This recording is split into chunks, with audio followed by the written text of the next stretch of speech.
rika shaka kamar dalilin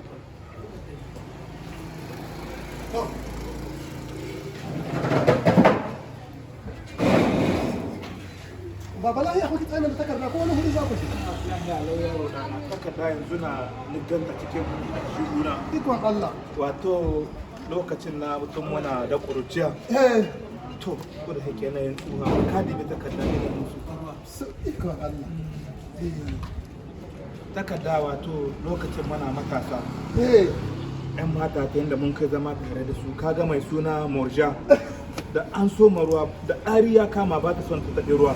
Allah ya baba akwai labari gare ka Allah. Mai suna Aisha an soma ɗari ba ta wanka. Mai suna Hadiza da an fara ɗari ba ta son taɓi ruwa ko kaɗan. Abin nan in tuna shi na cin min rai.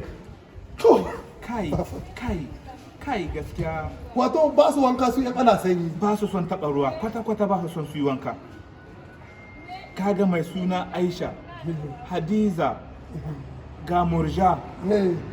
Kai suna da yawa amma da imitin haɗi duka yaro ɗana sai ku ce ai abun ya zama tarihi, wannan ya zama min tarihi na a cikin rayuwa. Baba yanzu ya zama tarihi tun da hira da kuka yi ta kai shekara 74 ai. Kai an huce nan ma yaro ɗana ba da in Da kada ina kun ka wani hanya kun ka rage muku yanzu hanya ina baba. son in tai bakin masallaci ne lokacin sallah. To bismillah ku zagayo nan ku shiga baba za mu tafi.